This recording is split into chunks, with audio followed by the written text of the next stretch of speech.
Welcome to Eat, Sleep, Wine, Repeat, a podcast for all you wine lovers who, if you're like me, just cannot get enough of the good stuff. I'm Yanina Dore, your host, brand ambassador, wine educator, and sommelier. So stick with me as we dive deeper into this ever-evolving, wonderful world of wine.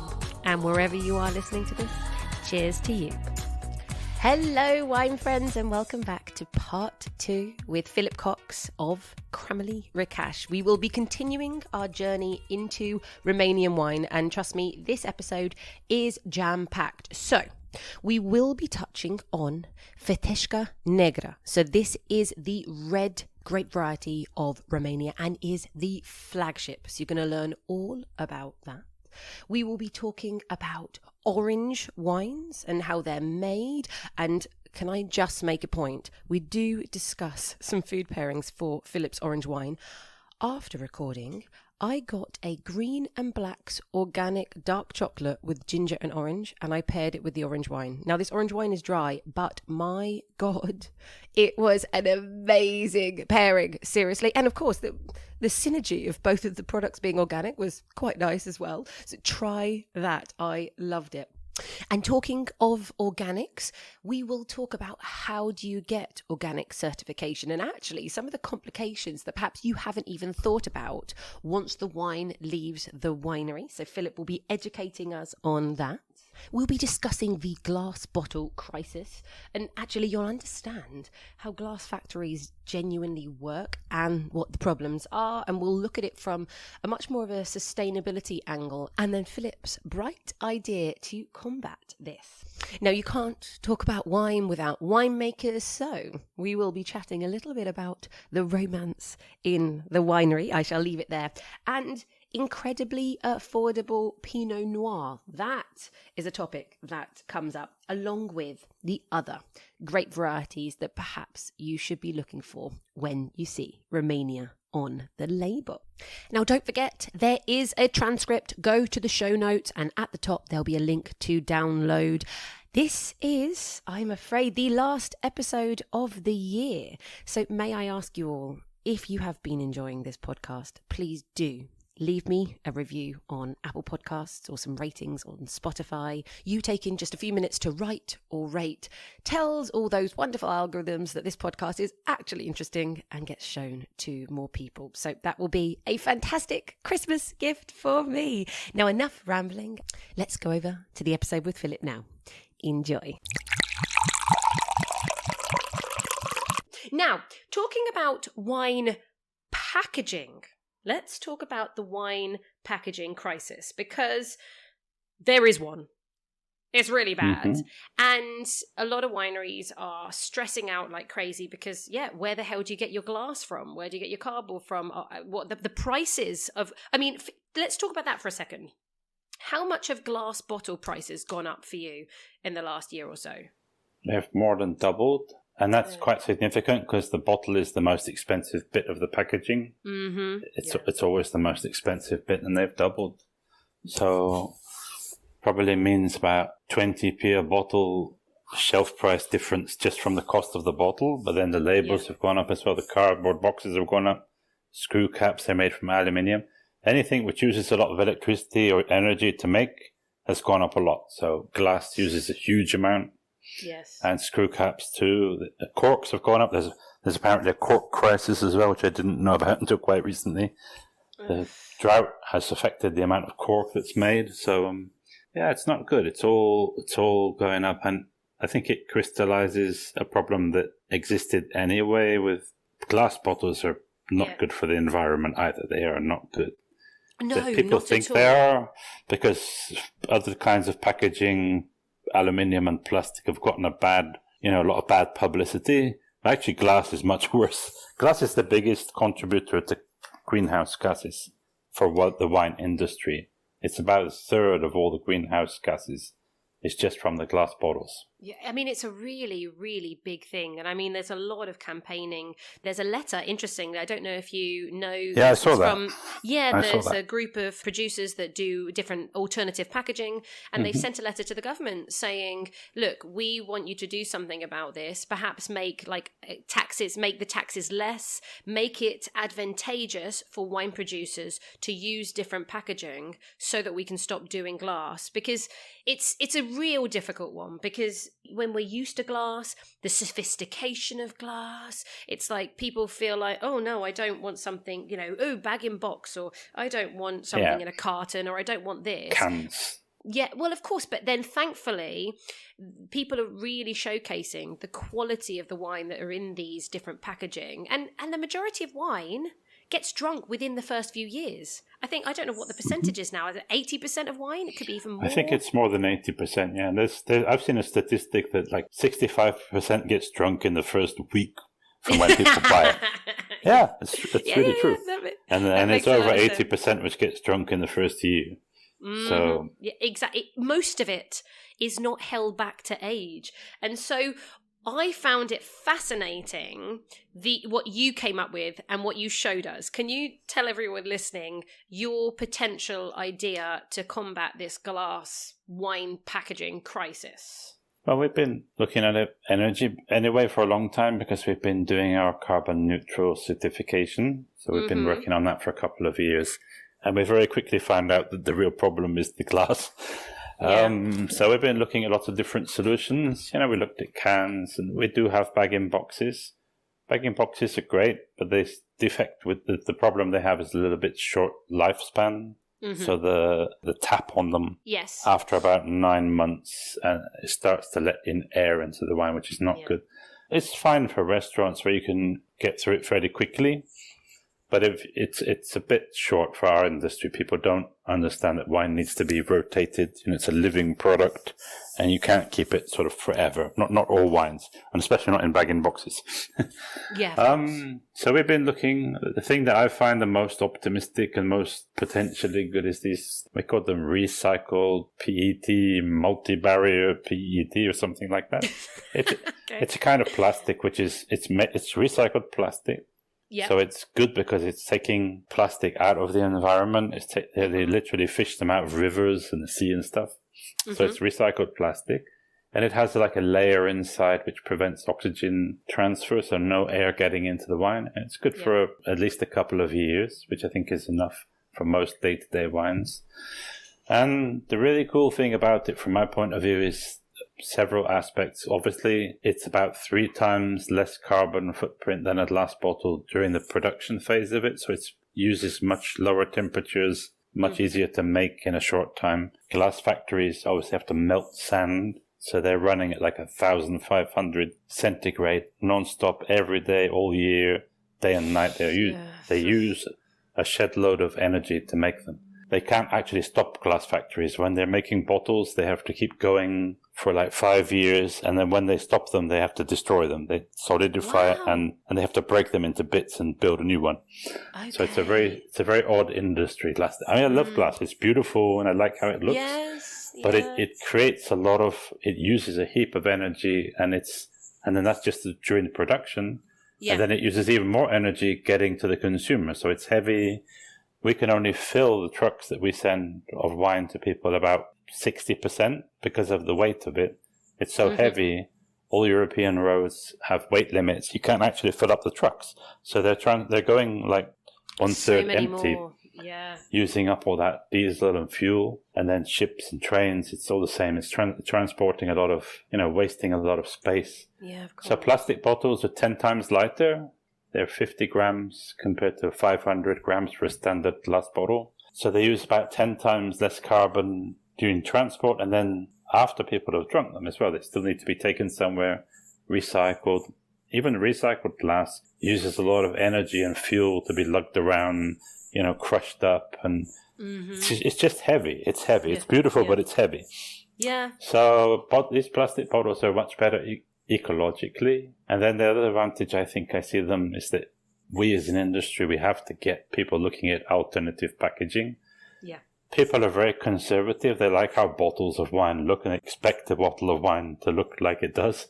Yes, and I think that the plastic bottles are the closest looking solution that we have right now, compared to cans or bag-in boxes. That's why I was so impressed with what you showed us, because for anybody listening, they're like, okay, cool, Philip's talking about a plastic bottle. What you guys don't realise is when Philip brought out and showed us this plastic bottle, literally on the shelf, it looked exactly like a glass bottle. It looked exactly the same, and it was only when we felt it and we held it in our hand and we smacked it around each other's heads just because, for fun, that we realised that it was in fact a plastic bottle. And so that's the point. Your prototype, it looked like a wine bottle. It will look like a wine bottle on the shelf. It will look like it when someone pours it for you.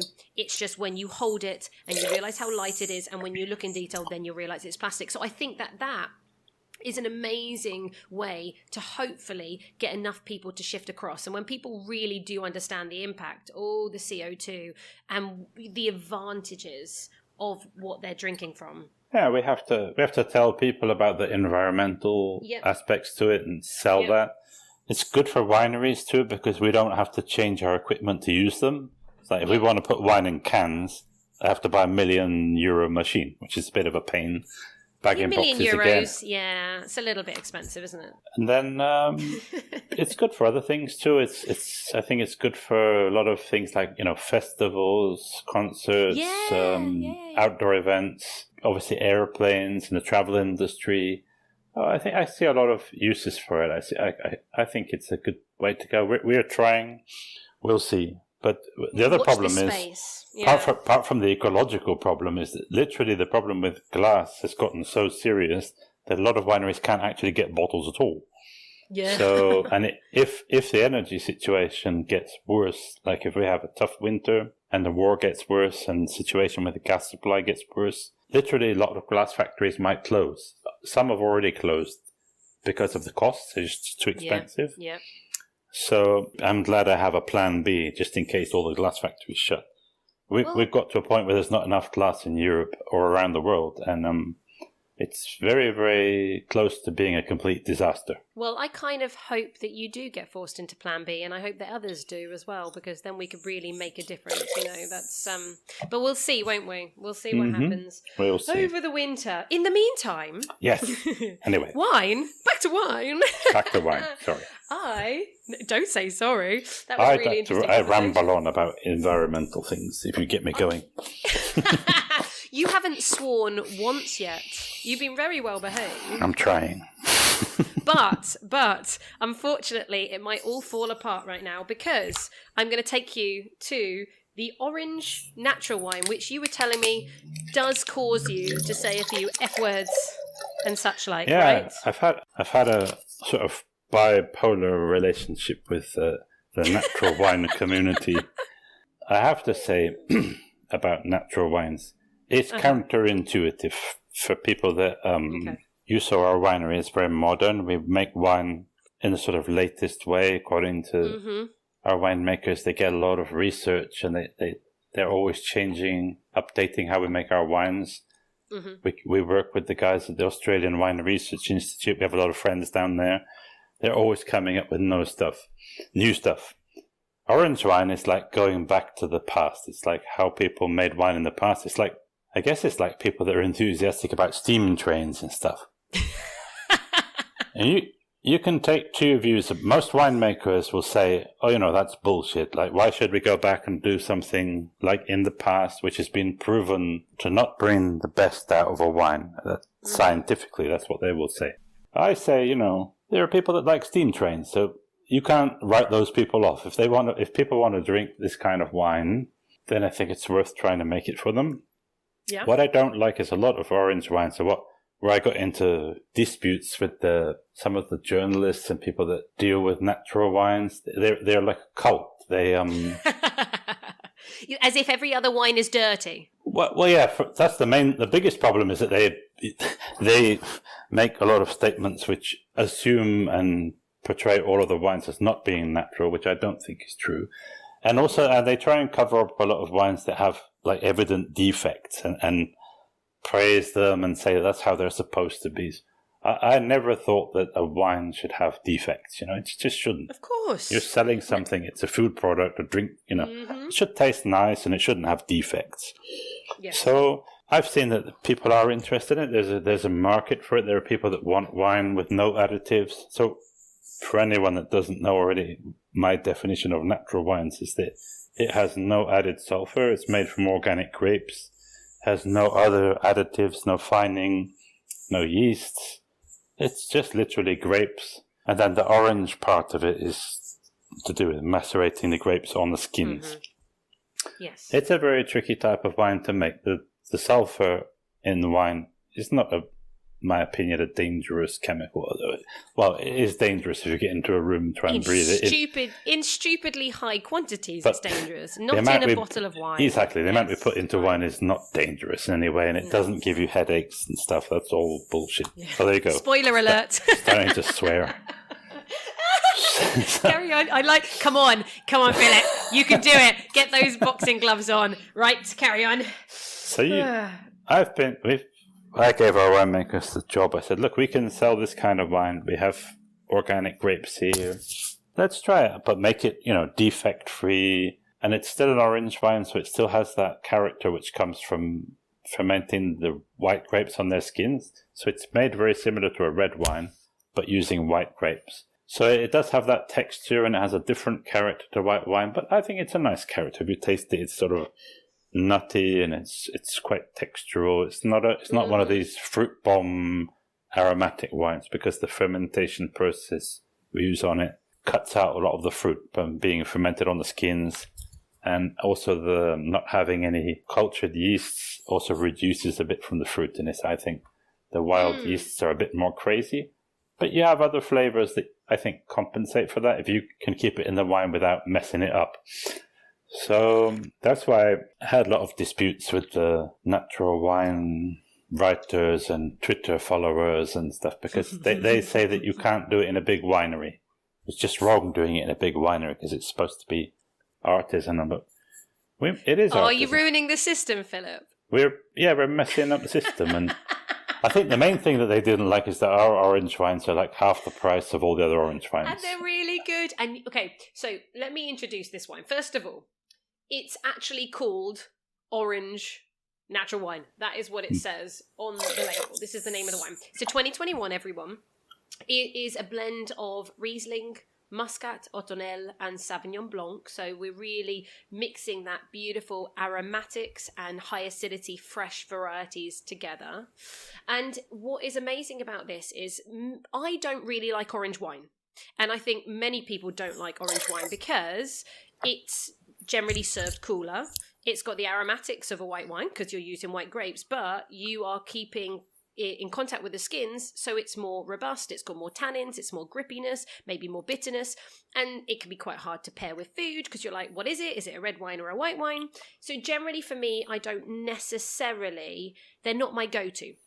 This is absolutely drinkable for everybody, and this is across the board of your orange wines. I think everybody I've met who's tasted this wine would say exactly the same thing, which is that there's a little tiny grippiness, there's a little bit more it's almost like a furry chalky edge from the tannins, but they're very, very mild, and it's just really concentrated fruits, and so but without being in your face. And so I think this is the perfect introduction to orange wine for anybody who's like, oh, am I going to like it? Start with this one, right? Mm-hmm. That's what we were trying to do. We were trying to make a commercial orange wine, so it's something that we can make consistently every year, which is nice to drink. That's why they don't like you. Doesn't have any defects, doesn't have like volatile acidity or mousiness or Brettanomyces or all kind of other stuff that can go wrong with wines. It's not easy to do. It's a lot of work trying to keep it clean and trying to keep it away from air. Yes. And working without sulfur is very difficult for winemakers. It means you have to have very good grapes. The grapes have to be really perfect. But I think it's fun, and we have a lot of good feedback on it. A lot of people really think it's one of their favorite wines that we make. And it's selling very well. It's grown hugely. It's really taking off, and We sell it all over the world. The biggest markets for it are in Asia, so in Japan. Interesting. South Korea, they really go mad about it over there. I think it maybe suits their food or something, or they like the idea of the naturalness. But yeah, I've gotten more. It's changed the way I think about wine to a large extent. I'm not as radical as some orange winemakers. I don't think that using yeast or sulfur is wrong, but there are definitely lessons to be learned from trying to make wines as natural as you can. I'm definitely against overworking wines and over-fining wines and adding too much to it. I think it's better to do the work at the right time, don't make cock-ups, and then not use any corrective, chemicals or additions to the wine. So that applies to all our wines. That's why all our wines are vegan now, and we don't add anything to them. It's a little bit more hard. You have to work it very fast, and you have to have the right equipment and good winemakers. But no. Well, we'll go on to the winemakers in a second, actually, because I love their story. But I'm going to finish off with this orange wine. So for those of you that are jumping from your seats already, going to the laptop to see where you can purchase this, I found 2 places. So there is a place called clickanddrink.co.uk, but as in click N instead of and. So clickanddrink.co.uk, £10.99. Again, super expensive, Philip. You really need to adjust your prices. And then we have Averys of Bristol, who, if you do it in a mix 12, so you buy 12 different bottles, or 12 of this, $9.99. So it's a little bit more expensive singularly. They're doing $12.99, but in a mix 12, they take it down to $9.99. So this is, so tasting note time for anyone. You've got this lovely ripeness of kind of mango skins and this kind of dried orange slices. For me, on the nose, it's, medium bodied, really fresh, very elegant. I think, again, it goes in line with the other wines that we tried in the first part, in the first episode. A cleanness, a freshness, a purity of fruit. It's got some strength behind it. It has that tiniest little chalky kind of, I said that, almost like furry little tickle of tannins, but it's clean, it's crisp, it's fresh, and it's got so much nice, juicy fruit in there. That is my tasting note. Averys of Bristol. Averys used to be in Nailsea, which is literally where I lived for my teenage years. So interesting. That means I've made it if my wine has arrived in Nailsea. It is in Averys of Bristol. Well, there you go. If you didn't know that, congratulations. Oh, I'm pleased to be able to tell you that. I even went to school with Mimi Avery. There you go. Now you can get in contact with them. So go online and you'll have I do get in contact with her for some time. I thought she was trying to avoid buying my wine because she didn't want to be accused of kind of favoritism or something. We do see each other now and again, but not since they decided to buy our wine. There you go. So a conversation for the next time you see her. Now, what would you pair with this orange wine? Because it's not too extreme. It's not too grippy, so we don't need to take it to kind of duck or maybe some redder meats. I think we can stick with, some grilled shellfish. I would love some, barbecued shellfish or something would be amazing. Yeah, I think all kinds of fish. I would actually go as far as saying that it's a good wine. I have actually tested it on, with Japanese food. I've had it with with sushi and sashimi. Or the ramen dishes, it works very well with the ramen. You're dishes. So right, because of the broth that they have and that kind of richness. Umami thing. Umami. Yes. I've forgotten how you say umami. Umami. Yeah. To be honest, actually, just umami in general. And I think, if you were having some like a tuna steak and then you put like a little bit of a mango or a pineapple kind of salsa with a little bit of kind of herbs in there, I think that could be really, really nice as well. But there you go. Lots of options, everybody. I love that. A ramen noodles. Oh, I'm so. Do you know what? I might consider it. Yeah, I might do that tomorrow with this proper ramen is really a cool thing, and it's not easy to get here in Europe. And I've had some in Japan that just blew me away. And all the food I had in Japan blew me away. I just love it. I can't cook it. I like cooking, but Japanese is one of the things that is so fiddly to make. Oh my God, totally. I know. And that's why they can can't charge do so it. much as well when you go out there. Because you're not going to do it at home. Yeah, No. exactly. But I love it. I love it. And this works. It's just, they have a huge market for it. And they sell it in shops there, this wine, with the same label you have here. And they have these wonderful Japanese sommeliers. And they have little, they have hats like English parking wardens. And they have the white gloves and little hats. And they just make me laugh. And they're so into it. They're so enthusiastic and very serious about it. Oh, brilliant. And it's just a different world. But it's cool that our wine gets there and that they like it. So I'm very happy about that. And I'm very happy that they get to drink this. Now, let's look at your winemakers for a second, because, you know, they are superstars. And this is Harley, who is Australian, and then Nora, who's Spanish, and they're husband and wife. They got married, but after they started working for us, I think they had met before. Okay. Yeah. Okay. But you feel like the love story developed? I think we helped them fall in love more, yeah. And they're a great team. They, I think you saw them when they were blending wines here. They can taste like 100 wines a minute, and they kind of know what each other thinks, and they bounce ideas off each other. They're both really great winemakers in their own right. Hartley's been working with us for about 20 years now, but he had a lot of experience before that. He worked in Chile and Spain, all over Australia. And Nora's from Navarra, sort of Basque region, Pamplona.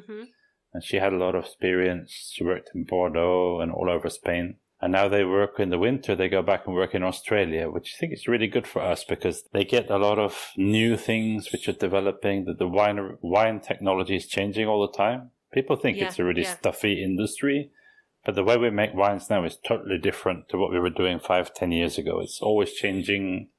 There's a lot going on, a lot of new developments. So they're always up to date with what they're doing. They know their stuff. And they work really good as a team. And then the other winemakers we have are also very good. We have 4 other girls, all ladies. 4. Oh, okay. I thought I shouldn't call them good. Well, with Nora, it's 5. They all know their stuff, and I think they are more attentive to details than boys. And they don't get into such... Yes, I agree. I think we are. Yeah, they are. They're good tasters. They're careful with the details, and they don't get into so many sort of macho arguments with the winery workers as boys do. Boys have this sort of territorial thing. They're not good if you put 2 girls in the same place. They can actually be worse. But as long as it's girls working with boys, I think it works better. So I've worked with dozens of winemakers in my life. Yes. I would like to have more Romanian winemakers. People sometimes ask why we don't have Romanian winemakers. The problem with Romanian winemakers is that there's not a very good university here, and young people they can't really learn about it here. Yeah. So it's quite difficult if they have to go and try and get to a university like in Australia or Germany or somewhere to learn about wine. It's beyond most people. And so therefore it doesn't happen. So so I guess I assume the amount of trained Romanian winemakers is minuscule then. It's not as big as the amount of Romanian wineries. That's for sure. Well, how many wineries in Romania do you think there actually are? Do you know? I think there are... Officially, there are over 300, but I think actually making bottled wine, it's probably about 250 or 280 or something. And that's 10 times what it was 10 years ago. So it's really developing very quickly. It's good. Am I right in terms of this is the 5th biggest area. Romania is the 5th biggest area under vine in Europe. This is you guys are a serious wine player. Yeah, people don't realize that, but it's a big wine. I mean, it's big. We produce more wine than New Zealand, for example, or Argentina. So it's it's about the same size as Portugal in wine terms. So it's a big wine producing country, but they drink most of it here. It's actually produces less wine than it consumes. There are not enough vineyards, and the Romanians are enthusiastic wine drinkers, and the wine scene is growing and getting more sophisticated here now. So this is exciting. And I mean, again, I think if I was looking up some facts and figures from Romania, and really the private wineries really only started from 1994 and onwards, right? So before that, of course, it was all government. So, gosh, where you're going to be in the next decade is... it needs a bit more time. We're still figuring out what grapes to plant where, how to do things. But it is developing very, very quickly. Now, Let's talk about what is probably your flagship grape variety. Yeah. Fetească Neagră. I would say that. I would agree with that.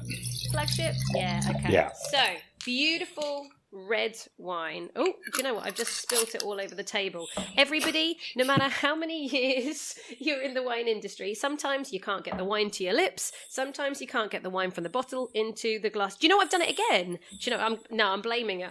It must be your wine bottle. It's not my fault. It's your fault. It can't be me. It's too heavy. Oh.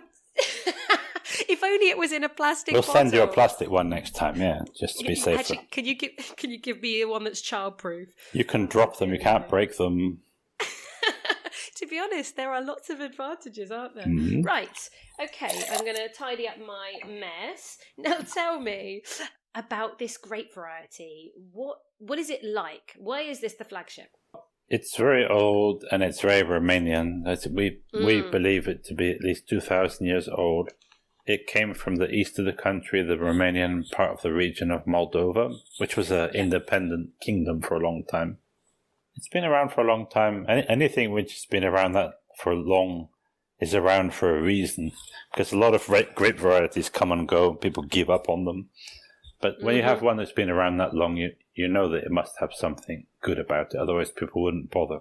So yes. I think it's a great white wine. It's a red wine. It's soft, has a bit of a femininity to it. It's not like a powerhouse big red wine like Cabernet or Malbec or something. I would say it's between a cooler climate kind of Syrah character to it, or sort of a warmer climate Pinot Noir maybe. I'd even say, I'm going to say even like a darker, richer Merlot with softer tannins. Yeah, it's definitely distinctive.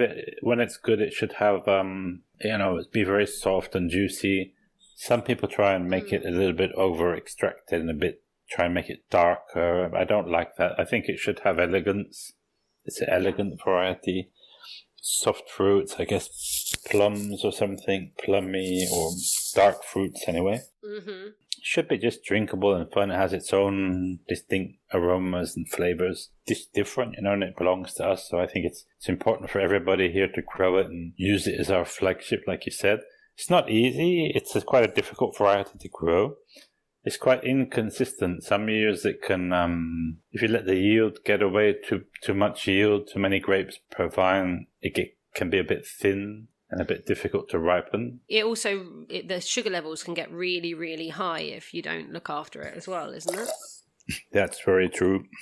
It's a very fast ripener, which is normally a good thing, but it means you have to pick it at the right time. Choosing the right day to pick it on is very important.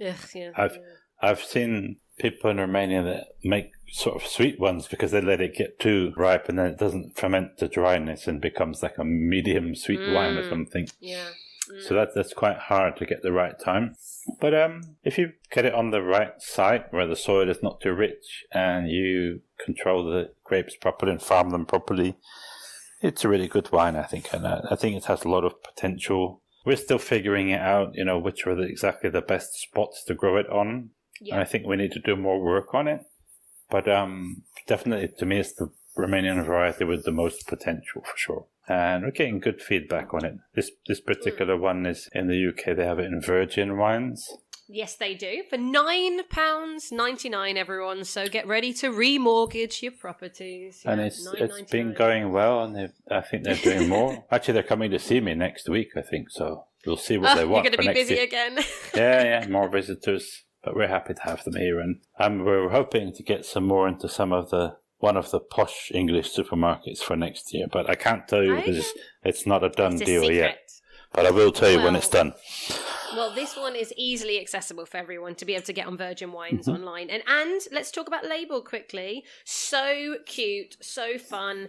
It's like the mountain ranges, but with gold foil, and there's some bright pinks and purples and like duck egg blue and like a peachy orange colour. Gorgeous colours. Really, really stands out for sure if I saw it on the shelf. It's a really beautiful, modern, fun, but it's got the elegant style with the gold leaf. Beautiful design again. Well done, Philip. It's a modern label, and it is a modern label, isn't it? It's trying to tell people that we're on the same parallel as the famous vineyards in France.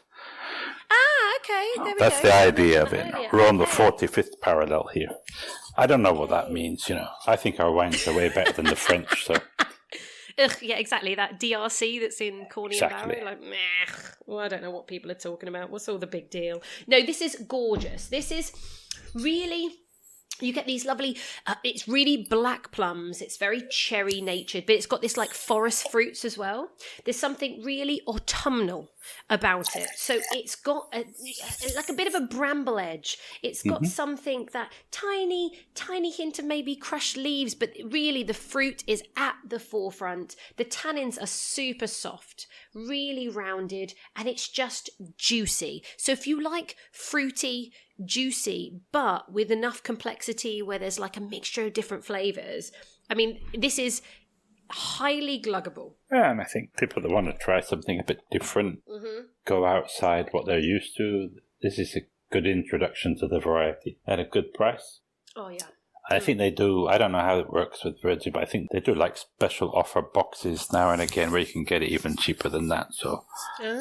Okay. It's got a nice little pepper spice on the finish as well. Oh, it's just lovely. I think it's good wine for like barbecues, steaks and stuff. It will stand up to meaty dishes. For sure. And to be honest, like even a beef stew would be really nice. Oh, I tell you what, talking about being in England, like a really nice beef and kind of mushroom pie, like, like a steak and ale pie. Yeah. But with some mushrooms in there. Oh, exactly. Gosh, yes. That would be so delicious. And also because it's got that slight autumnal vibe, if you were to do a nice piece of steak with a concentrated like red wine jus and then some roasted vegetables, so your kind of roasted carrots and your roasted parsnips, very elegant, but I think it would pair beautifully, right? I think so. I miss English pies. We don't get enough pies here in Romania. The English have Cornish pasties I miss. Oh, well, listen, that they're going to be here for you when you come back. We're always going to be here for you. Open arms and with a plate of pie.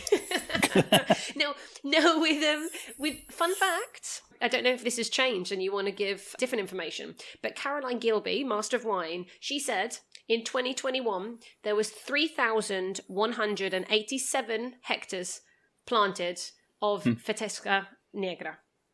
That sounds about right to me. Yeah. So it's good, and I guess it's only going to go up, right? It's definitely taking off and becoming more popular and growing. It wasn't that big a deal 20 years ago, but people are planting more and more of it. I think the Romanians are becoming more proud of their heritage.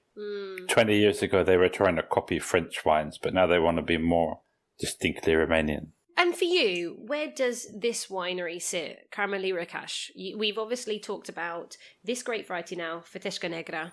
We talked about in part one, Fetească Regala. These are obviously the two almost indigenous varieties, so that's why we focused on them. But what about you at the winery and other grapes? Obviously, you're working with Merlot and Cabernet Sauvignon and Pinot Noir. God! I'm going to pause that question. Let's talk about Pinot Noir for a second. We had a tasting in London. You were talking about Caroline Gilby. Yes. We had a Fetească Neagră tasting. Oh yeah. This week I think at the 67 Pall Mall. And Caroline actually, she said in her speech that people expect Romanian wine to be Pinot Noir, but that Fetească Neagră is more valuable. I don't think I entirely agree with her about that. I think Pinot Noir is something that works really well in Romania. Yeah. It's definitely our best-selling red wine in the UK. And Romania is unusual that most Pinot Noir from around the world is very expensive, and Romania isn't. Romania is like the only country where it's not expensive. Right. Everybody who knows about wine and has gone further down the path of wine will know that Pinot Noir is super fussy in the vineyard, really hard to deal with in the winery. It can mutate, it can go mouldy, it splits in your hand when you pick it. It's just, when you get it right, incredible. But typically, even in the new world, to get something that's decent, you need to start paying 15. If you're talking about the old world, you're talking about Burgundy, gosh, you really want to be on like £30. Like, it's really tough to get any kind of typicity. And I think that's the most important point. Of course, the more money you spend in general, better quality grape, it's going to taste better to some degree. But typicity, red fruit characters, a little bit of earthiness, a little good acidity, maybe something slightly mushroom, touch of umami nature. You guys smash it again for less than £10. For less than £10. I can't even... So, I mean, how on earth can you produce such reliable Pinot Noir in Romania? Honestly, how? I think it's just a very good region for it. The weather and it helps to be on slopes. It's not a variety that likes humidity. So you have to. It's helpful if you have hills which get enough sun to get it ripened early enough. And it just seems to work in pretty much all the wine regions of Romania grow Pinot Noir, and we've been able to make it very consistent, growing the grapes in slightly different places with different weather patterns. So if it rains too much in one area, we just buy more from another region.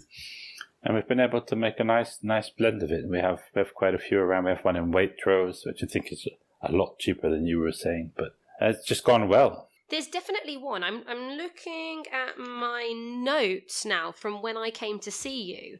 Alliance Wines apparently has, it's called the Solivari. The Solivari, yeah. That's one of the more premium ones. That's a good one. Yeah, more premium one, apparently selling for £8. Mm-hmm. And my tasting note here was wilder red berry fruits, hedgerow, herbs, and rose hips. I mean, how does that sound? With tension on the palate, soft feather-like tannins, with a soft and juicy medium-minus body. Oh, my God. I should get you to write my labels. I always find it hard to talk about wine as nicely as you do. Oh, I don't know. Yeah, but we have a lot. See, we have a lot of different Pinot Noir labels and products in the UK. I think it's in Waitrose. I think we have one in Spar, and we have in a lot of the regional wine merchants, which are really good friends of ours, like Cornyn Barrow, like Tanner's over in the Wales and the Midlands, Shrewsbury. And we have Adnams, who run a great chain of pubs, and have also a brewery in Suffolk. And St. Austo down in Cornwall, another brewery that we work with, and they sell our wines to their pub networks. And we just, it's a bit embarrassing. I don't even know I should mention it. We just You've got to now. We also started selling it in Witherspoons. Yes.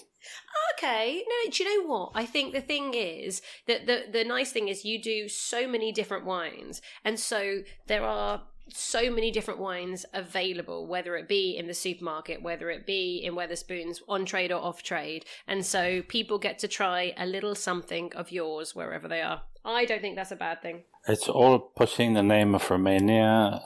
You know, some people in the industry here would be upset, that we work with supermarkets or big pub chains like that. I think everybody that drinks a bottle of Romanian wine is going to be a convert and help Romanian wine in the future. So precisely. The only way you can do it is by selling more of it. Yeah, and if we just drink more of it, that will help as well, right? Exactly. Am I doing a good job? Okay. You're doing great. You're hired. Thank you, Philip. Thank you. Now, I have a question. Yes. The natural wine, going back, that was organic. How much of the wines that you're producing are organic? Because you are a huge winery. So is it a small percentage still? It's organic? Not a lot. Yeah, it's 300,000 bottles from 30 million. So I don't know. I can't even work that out. What's the percentage? It's zero. Oh no, it's 1%. Is it 1%? I think it's 1%. Yeah. Anyway. Do not ask me mathematics. It's 300,000. But it's 300,000 more than it was 2 years ago. So it's growing very fast. How does it work for you in terms of going through that organic process? Like, what is involved? You're just getting specific vineyards certified, correct?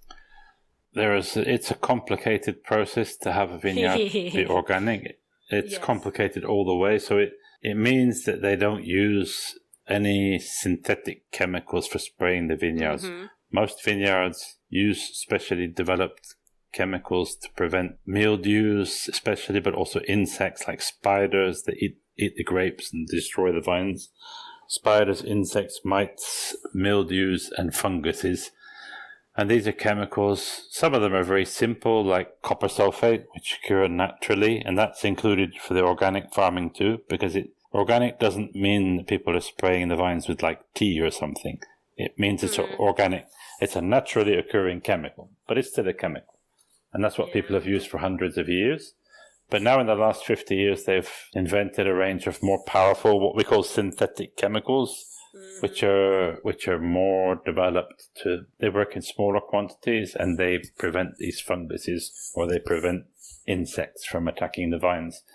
So organic don't use any of that. They just use very simple chemicals, which is basically copper sulfate and sulfur dioxide, which is another natural, it's a chemical, but it naturally occurs, in the environment.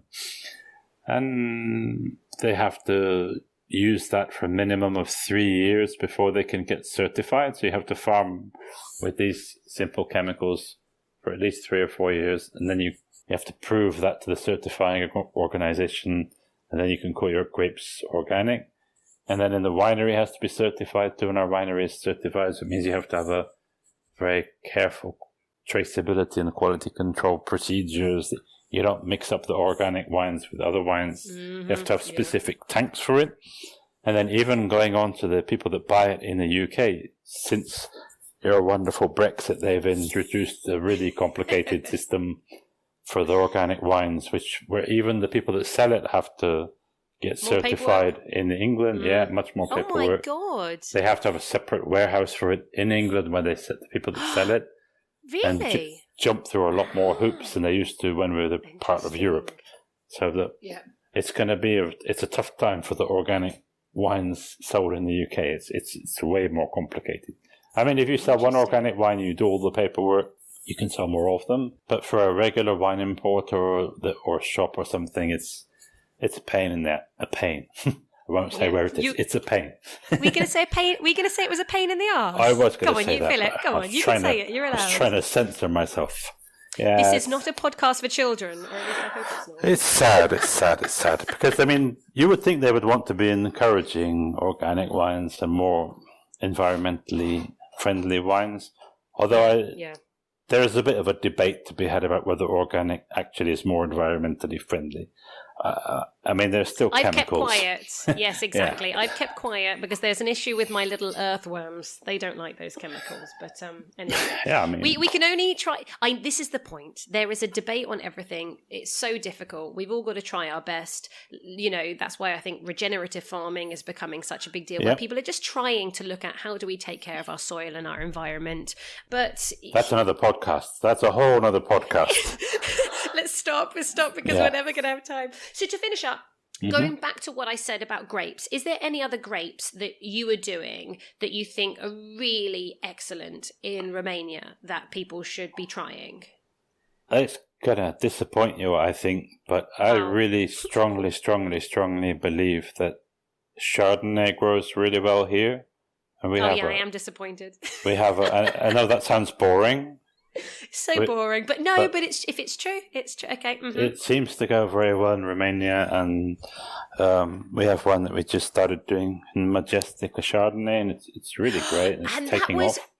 Oh, do you know what? Honestly, I tasted that with you, and it was stunning. And I'm joking because it is a boring answer, isn't it? Saying Chardonnay, but at the end of the day, for this price point, again. If it's true, it's true. More exotic things. We have another red variety which. I can't remember if I gave it a try. It's called Negru de Dragășan. This is a quite recently developed variety. It's a cross of an old Romanian variety called Negru Vârtos, which is a very old variety, but which had problems with flowering and was kind of inconsistent quantity-wise. I did try this. And it's crossed with Saparavi from Georgia, which gives it more good color. So it's a very nice, soft red wine. It's very consistent every year. It's very juicy, incredibly rare. There's only like 17 hectares of it in the whole world, which we have 5. It's hard to find. Wow, yeah. That's very exciting. And then I said, I just looked to see what I wrote about that. I said, a little Merlot-like, but slightly more savoury. a bit less rounded and more directional. That's what I put about that variety. I think it's got good potential. I mean, it's very new. Yeah. Merlot does well here. We do also. We've just recently started producing Viognier, and then we have a few of our own varieties, which I think are interesting for certain things. Like we have one called Mustoise, which means literally juicy. Must is juice. Like that. Juicy, that only grows here in our region, in the west of Romania, but it's very high acidity. We use it for sparkling wine based wine, and it's very green apple, very, very high acidity and very tart, but an interesting kind of green apple. I don't know what they're called, Granny Smith's kind of smell to it. Okay. And then, I think each region in Romania has some varieties that they're good at. There's another one called Babesca, from old lady. So Fetească means young ladies. They have a thing about ladies, I don't know why. Babesca it's like babushka in Russian, old lady. Oh, yeah. And Babesca is there's lots. It's a bit like Gamay. It's like a light red wine. We make it to a lot of rosés. It's really good for rosé. Nice. We have a rosé which is a blend of Babesca and Fetească Neagră with Syrah. It's in Marks and Spencer's. It's called Vara, which means summer. It has a picture. It has like a David Hockney painting of someone in a swimming pool on the label. It's a very summery label. I like that. Yeah. So there are lots of them. But, okay. So listen, everybody listening, I think you've got a lot to get going with, and these wines are exported. I've got a lot of listeners in America, right? They're going to be able to find quite a lot of your wines in America. Yeah, there's a chain of shops called Total Wine, which is all over America. Good. They have a heap of our wines, and with 23 or 24 other countries too. So lots of places. Awesome. Everybody, go and get these wines. You will be thanking me. So, come let me know and sing both Philip's praises and mine. Now, to finish off, how do we say cheers? As I raise my glass that you can't see, how do I say cheers in Romanian? It's noroc. Noroc. Noroc. Noroc. It means good luck. Noroc. It means good luck to you. Awesome. Philip, Noroc. Noroc with your virgin wines visit next week. Noroc with the next harvest as it comes along. But we'll speak again, I'm sure, before that. Great. So thank you so much for sharing these beautiful wines with us. You're welcome. Have a lovely weekend. Thank you too. Thanks for having us. Bye. Now that is it for all my episodes of 2022. We are close approaching Christmas. May I wish you all a very beautiful, illuminated, magical, festive season. And may I finish off with a beautiful quote from Ludwig Feuerbach, who was a German anthropologist and philosopher. And he said, "Happiness, like a fine wine, should be savoured sip by sip." May your heart be happy this Christmas and your belly full. I hope that you all find some time off in the next few weeks to relax, to unwind, to reflect on this year and get ready for an even better 2023. As I said, I'll be back in January, but not till the 30th. Be patient. I'm going to give myself a few weeks off and then I'm darting off to South Africa for some time in the winelands. So I'll have many stories to tell you on my return. First episode back will be with Jimmy Smith, quite possibly one of the best wine educators out there. And we are going to take you to the Jura wine region. So, until then, Merry Christmas, guys. Cheers to you.